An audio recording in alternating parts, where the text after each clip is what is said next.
Vamos para a nossa segunda aula, né? Continuando esse estudo da história. Então, a gente já viu até agora, né? Foram as formas de pensar o tempo, né? Foi o que a gente aprendeu até agora da aula passada. Então, o processo histórico é o caminho que o historiador faz. Então, o processo histórico é representado por acontecimentos. Cada fato é a sequência ou a sucessão do que já ocorreu. Então, é como se fosse uma linha temporal, né? Uma esteira, igual ali a cena do Chaplin, que é a primeira cena lá em cima. O processo histórico se transforma, deixa de ser equilibrado com as mudanças qualitativas, né? As mudanças é um período de transição no qual as transformações acontecem rapidamente. Então você vê aí dois tempos, né, de uma indústria. Ali, na formação da indústria, onde a esteira era muito manual, com muita gente, né, um trabalho muito manual, e na imagem de baixo, né, no GIF de baixo, você consegue ver, né, um robô já fazendo movimentações que imitando, né, mimetizando um humano, né. Vamos para frente.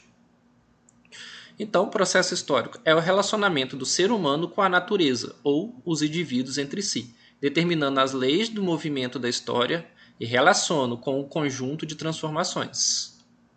Então, elas podem ser quantitativas, né, que são provocadas pelo aumento dos volumes e proporções, aumento da população, de cidades, etc. E podem ser qualitativas, né, ocorridas devido ao surgimento de novas condições. São as mudanças que se refletem imediatamente na totalidade da sociedade.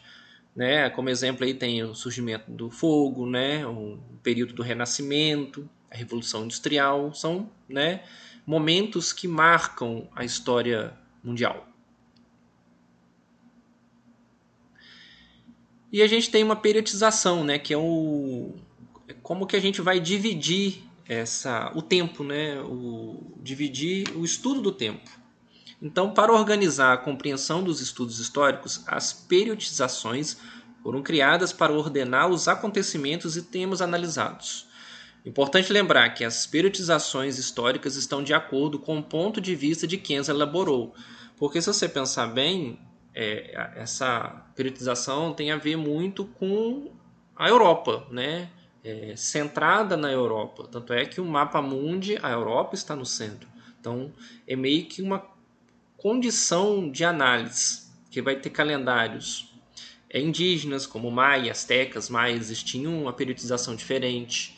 Você vai ter essa periodização que vem da Europa, que a gente herda aqui no Ocidente, que vem da Europa. A periodização que o Oriente faz é diferente. Então a gente vai vendo isso. Além do mais, adotam certos fatos como marcos dos períodos, dando a errônea ideia de que ocorreram repetidamente e não que tenham feito parte de um processo longo e gradativo. Então aí tem uma imagem, né, que divide, né, a pré-história da história. Como a gente já viu na aula passada, né, o marco da divisão é o domínio da escrita. Então vai ser o marco da divisão. Então ali no início ali você vai ter o período do Paleolítico, né, que é aquele período onde o ser humano ainda está naquele processo de caça, coleta, já consegue produzir alguns arcos e flecha, por exemplo, começa a ter o domínio do fogo, e onde é que tem ali as pinturas rupestres, que são aquelas pinturas feitas dentro das cavernas, com algumas tintas rudimentares ou feitas até com as próprias fezes, né? Você vai ter essas pinturas. Isso aí por volta de 4,5 mais ou menos antes de Cristo, 4 milhões de anos antes de Cristo, né? Aí como marco temporal também o nascimento de Cristo. Então você vai ter outro marco temporal baseado numa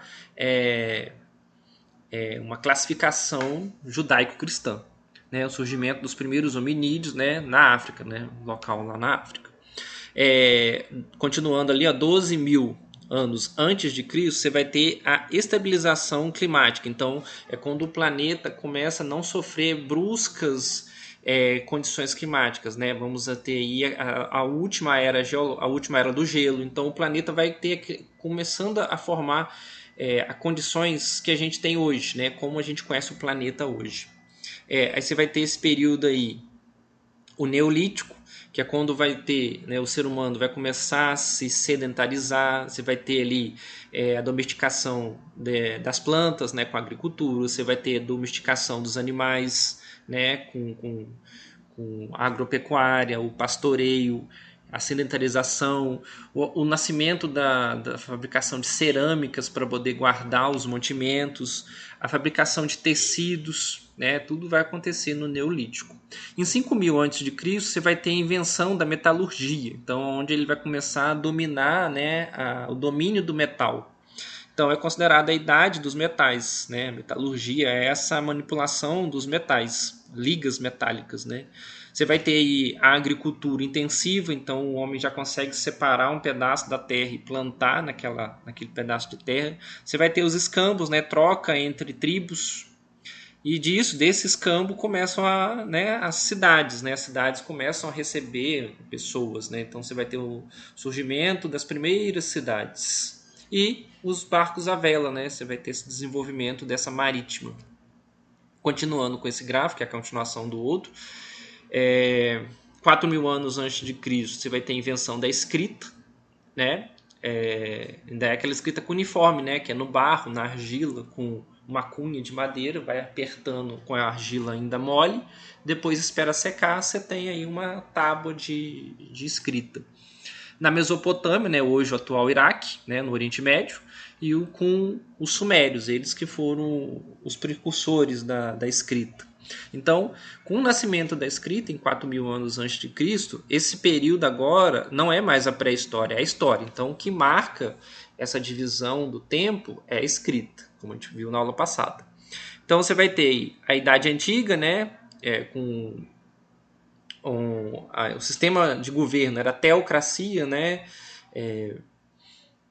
Uma sociedade politeísta, acreditava em vários deuses. Por exemplo, ali você vai ter, ele colocou ali como a polis grega, né? A democracia em Atenas não é como a gente conhece hoje. A democracia de Atenas era bem diferente. Só homens com renda que podiam praticar essa democracia. Aí não entravam mulheres, não entravam servos, escravos, crianças, não. Nenhuma dessas pessoas participavam da democracia, desse governo do povo, né? Democracia seria governo do povo, não, mas esse povo era bem reduzido. E uma república em Roma, né? Res pública, né? O que é comum do povo, né? Diferente. Depois você vai ter, né, a Idade Média, a Idade Moderna, a Idade Contemporânea, né? Em 476 você vai ter a queda de Roma. Aí você vai ter essas cidades, ela meio que perdem o prestígio com as invasões bárbaras, então essa massa populacional vão se voltar para o campo, né, ir para o idílico, né, com uma busca de fugir dessas invasões bárbaras, de assassinatos. Então vai ser uma sociedade estamental, né? Você vai ter os pequenos feudos e esses pequenos feudos vão receber essas pessoas para trabalhar. Você vai ter o nascimento das cruzadas, né, a Inquisição, tudo isso a gente vai ver mais para frente. Surgimento da burguesia. Na Idade Moderna a gente vai ter o Renascimento, as reformas protestantes, o absolutismo, o mercantilismo, as grandes navegações que vão chegar, né, em 1500, né, vão começar no século XVI, XV, final do século XV, início do século XVI, você vai começar os europeus chegando às Américas. Depois a gente vai ter a Idade Contemporânea, né, com a Revolução Francesa, que vai moldar o jeito de estruturar a sociedade, né, igualdade, fraternidade, vai ser lemas da Revolução Francesa. A divisão de direita e esquerda vem da Revolução Francesa. Você vai ter a Revolução Industrial, que vai marcar o mundo. Eu divido o mundo entre antes e depois da Revolução Industrial. A Revolução Industrial vai mudar o jeito do mundo ser feito. O nascimento do capitalismo, né? E os novos tipos de república democrática e principalmente as guerras mundiais. Isso aí é uma pincelada do que seria a história. Então, 2,2 milhões de anos atrás, você vai ter, né, o aparecimento do gênero Homo, né? Ou seja, a nossa espécie. Ainda estamos na pré-história, porque não tem invenção da escrita. Então, no Paleolítico, que foi um período de nomadismo, de caça, coleta, propriedade coletiva e o matriarcalismo, ou seja, quem estava na liderança da tribo né, ou daquela comunidade ali nascente, era uma líder mulher, de matriarca vem de mãe. Então, era gestora, quem comandava na tribo era uma mulher. O Neolítico, né, aí o homem já ficou sedentário, já começou a se fixar, o sedentarismo, começa a agricultura e muda a forma de governo. Então você vai ter aí o patriarcalismo, que tem a ver com o homem, com o pai. Por que a gente vai ter esse momento? Porque esse ser começa a delimitar, né, as propriedades. Então, para ele ter aquela coisa de herança, de quem que eu vou deixar esse pedaço de terra, ele tem que saber que os filhos que ele possui pertencem, vêm daquela mulher, e aquela mulher não tem relações com outros homens. Então, para isso, ele tem que considerar ela como sendo possessão. Então, por isso que você vai perder essa função, né, mudança do matriarcalismo para o patriarcalismo. A organização social, você vai ter, né, uma escala de gradação, né? Quem está no topo da pirâmide, quem está no meio, quem está embaixo. As propriedades privadas é quando o homem marca um pedaço de terra e fala que aquilo é dele. E os primeiros núcleos urbanos, você vai ter na Mesopotâmia, Egito, na Índia, na China. Então você vai ter vários núcleos começando a nascer. 4.000 anos antes de Cristo, você vai ter a Idade Antiga, né? A gente vai ver isso depois com mais calma, com mais detalhes. É só uma pincelada. Antiguidade Oriental, Mesopotâmia, Egito, Hebreus, Fenícios e Persas. Antiguidade Clássica, Grécia e Roma. Aí você tem ali o marco ali de 4.000 anos ali com a invenção da escrita. 476, Idade Média, então a gente vai ver isso também no decorrer do ano, né? A Alta Idade Média, os bárbaros, os francos, o que é o feudalismo, foi o Império Bizantino, o Império Islâmico, né? A Baixa Idade Média com as cruzadas, o renascimento comercial e urbano, a formação das monarquias nacionais e a crise do século XIV. Aí o marco ali, 476, na Idade Média, é a queda do Império Romano do Ocidente. Ok? Então, em 1453, começa essa Idade Moderna, com a tomada de Constantinopla. Aí você vai ter a Era das Revoluções, Renascimento Artístico, as grandes navegações, o absolutismo, o iluminismo, Reforma Protestante, Revoluções Inglesas e a Revolução Industrial.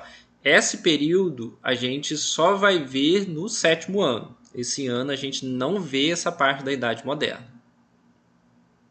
Idade Contemporânea vai ser no 8º ano, né? A Era dos Extremos, Revolução Francesa, Império Napoleônico, o Congresso de Viena, Revoluções Liberais, Unificações Tardias, o Neocolonialismo, a Primeira Guerra Mundial, o Totalitarismo, a Segunda Guerra Mundial e a Guerra Fria. Não vamos entrar em detalhes porque a gente vai estudar isso para frente. Isso aí é só para vocês entenderem essa linha temporal. Então, o que seria o tempo? O tempo seria a sucessão de momentos, né? A duração dos acontecimentos e as percepções de mudanças, critérios pelos quais distinguimos acontecimentos anteriores, simultâneos e posteriores. Então, é um jeito de a gente estudar, né, o que vem antes, o que vem depois e o que a gente está vivendo agora. É uma métrica, uma régua. Importante lembrar que o modo como medimos o tempo, relógio, por exemplo, não é universal. Então, cada cultura vai ter um tipo de, ainda mais cultura primitiva, vai ter um tipo de marcação temporal. Hoje, com o advento da globalização, dos países estarem globalizados, ou seja, tem que ter essa unificação para ter uma venda, uma troca de mercadorias, produtos, serviços e pessoas, então você tem uma tendência a meio que unificar essa forma de metrificar. Então, uma forma de medida, uma forma de medir o tempo. Então, a gente, né, vai ter a formação de fusos horários para poder facilitar isso.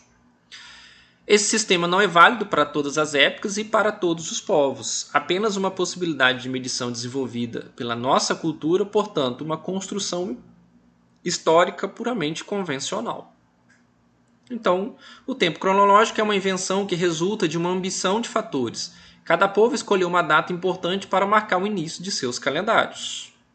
Os judeus, por exemplo, a partir da criação do mundo, que, segundo eles, se deu por volta de 3.760 anos antes de Cristo. Para os muçulmanos, a partir da fuga de Maomé de Meca para Medina, que seria a Hégira, em 622 da nossa era cristã.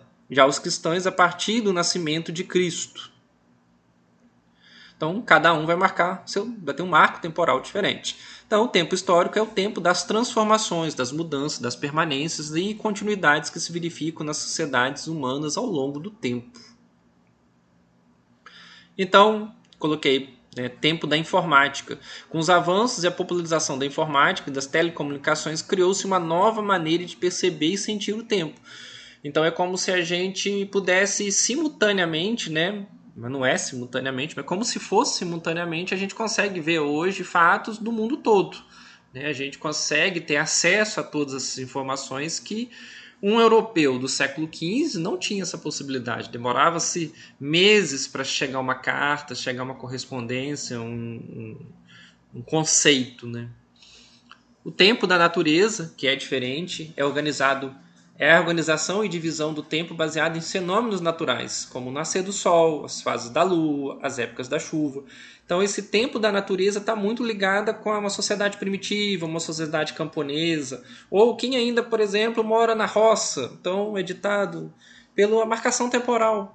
Hoje, acordei com o sol, vou deitar com o sol. Então, o dia solar, o dia é a vida da pessoa. E o tempo da fábrica. O tempo da fábrica você pode associar ao tempo do relógio. O relógio e a fábrica praticamente nascem juntos. E muda completamente o jeito do ser humano entender o tempo. Principalmente com o advento da luz elétrica, da gente conseguir usar a noite para poder trabalhar, estudar. Então, a produção se alargou muito. Então, surge no século XVIII com a Revolução Industrial. Então, a Revolução Industrial vai dividir o mundo, antes e depois. Então, a partir da Revolução Industrial, você vai ter o homem dominando literalmente a natureza. Então, a partir da Revolução Industrial, você vai ter o surgimento de N máquinas que vai possibilitar o homem, a máquina vapor, depois a máquina de motor, a explosão, a combustão, surgiu o motor dos carros. Então você vai ter uma infinidade de máquinas que possibilitou o ser humano a conquistar praticamente todo o planeta Terra. Então não tinha um canto que o ser humano não consegue ir usando máquinas. Os horários eram rigidamente controlados e os operários associavam o tempo da vida deles dentro das fábricas. Então, o relógio ditava a vida daquela pessoa na fábrica. Não, você vai ter o calendário, que é a organização do mês em unidades, semanas, mês e ano. A criação sociocultural ligada a diversos fatores como crenças religiosas, fatores sociais, observações astronômicas, etc. Diferentes povos criaram diferentes calendários de acordo com seus conhecimentos e critérios. Supõe-se que o primeiro criado foram inventados pelos chineses, pelos egípcios ou sumérios entre os anos de 3.200 anos antes de Cristo, com base na observação do Sol e da Lua, movimentação dos astros. A movimentação da Lua seriam ciclos de 7, então seriam 4 ciclos de 7 dias. Então daria 24 dias. Então esse mês teria 24 dias. Daí tem uma obra retratando o nascimento de Jesus Cristo, que é um dos marcos históricos mais relevantes na humanidade, o nascimento de Cristo. Essa é até uma pintura de adoração dos pastores de Jacob von Rust, no século XVII. Então, o calendário cristão, atualmente, o calendário cristão é o mais utilizado no mundo, embora nem todos os povos tenham adotado.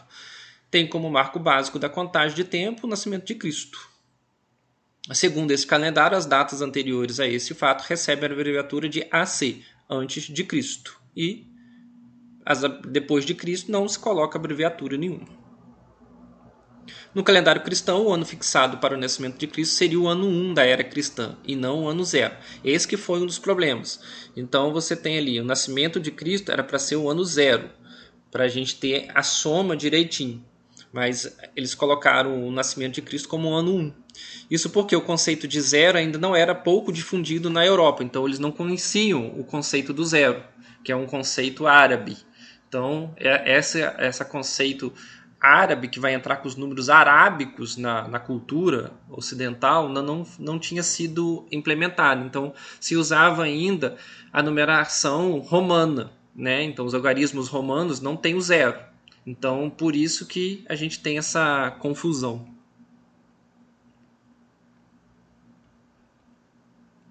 Então, antes do nascimento de Cristo, AC, depois do nascimento de Cristo. Então, o ano do nascimento de Cristo é considerado também como o ano Domini, né? Ou o ano de Deus. Era cristão ou era comum.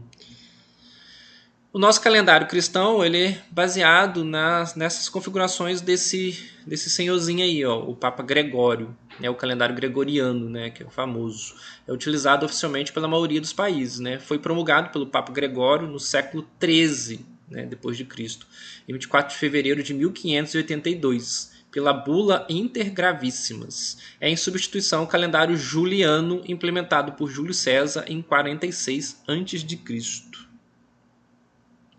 Então, como convenção ou por praticidade, o calendário gregoriano é adotado para demarcar o ano civil no mundo inteiro, facilitando o relacionamento entre as nações. Essa unificação decorre do fato da Europa ter historicamente exportado seus padrões para o resto do globo. Então, exportou-se a cultura.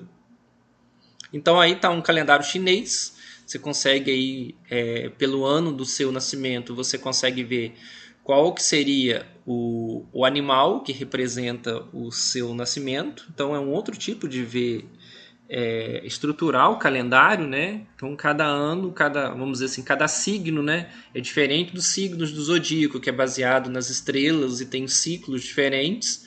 O calendário chinês, né, o seu horóscopo chinês, ele se baseia em outras premissas. Então ele tem outros animais baseados na cultura da China. Então, a duração do tempo, né? O tempo e suas durações. Pode ser por décadas, né? De 10 em 10 anos. Pode ser por séculos, 100 em 100 anos. Milênios, 1000 anos. Geração, que aí é um período entre 25 e 30 anos, que é um período médio onde os indivíduos constituem uma família. Né? Então, uma família demora entre 25 e 30 anos para se ter uma geração. A idade, que é o espaço de tempo ao qual ocorrem fatos importantes para a história. Idade média, idade moderna, idade contemporânea, por exemplo. A gente vai ter uma época, que é um período iniciado por um fato importante, tipo a época do Renascimento. Você vai ter um período que é o espaço de tempo entre dois acontecimentos, que é o período, por exemplo, o período helenístico, né, da cultura grega. Uma etapa é a parte de um processo que se realiza de uma só vez, ou uma fase, né? É um estado transitório menor que a etapa ou período, fase, como por exemplo a Revolução Francesa. Então, a contagem dos séculos. O século é uma unidade de tempo muito utilizada nos estudos da história e se indica em algarismos romanos. Então, o primeiro século é igual a 100 anos, começando com 1 e terminando com 0. Então, você tem um exemplo ali. Ó, se o ano ele termina com um algarismo, né, ele começa ali, ó, de 1401 até 1500 é o século XV. Então, o que acontece? Porque a gente não iniciou com o século com o ano 0, então com o ano 1. Por isso que você vai ter essa diferença. Então, no ano, você vai pegar, por exemplo, 1401. Ele não termina com 00, ele termina com 1. Como ele termina com 1, você vai pegar o 14 e vai somar 1. Então, século XV. Até 1500. 1500 ele termina com 00, bacana. Então você não soma 1, você vai repetir. Então, século XV. Então é uma forma de você descobrir qual século que está aquele ano. Ó, se dois algarismos, os dois últimos números forem iguais a 0, deixa como está. Então, por exemplo, o ano 2000 é o século XX. Você não vai somar um 1 nos dois primeiros. Se os dois últimos números forem diferentes de 0, soma-se 1 ao número de centenas. Então, o ano 1789, somando ali, ó, ele termina com 89, você exclui os dois últimos e pega lá 17. Soma mais 1, século XVIII. Então, a periodização da história, né, que seria esse período crítico, né, uma divisão da história baseado na Europa, né, a Europa sendo o centro do mundo, a gente vai absorver essa parte da cultura.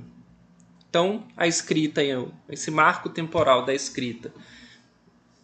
Antes da invenção da escrita, a gente vai ter a pré-história. Então, o que vem depois, você vai ter a história. Então, na pré-história, aquele propriedade comunal ou primitiva, né? Depois você vai ter, né, seguindo uma linha temporal baseada nessa historiografia europeia, né? Então você vai ter uma história antiga, né, até a queda do Império Romano, uma Idade Média, né, Constantinopla, turcos, feudalismo, as cruzadas e o Império Bizantino, a Idade Moderna com as expansões marítimas, o Renascimento, reformas religiosas cegadas dos portugueses no Brasil, e você vai ter, né, uma Idade Contemporânea, a Era das Revoluções e a invenção do motor, né, do barco a vapor, e as motores a combustão. Para a próxima aula a gente vai continuar estudando, só que a gente vai ver as nossas origens. Então, bons estudos e até a próxima.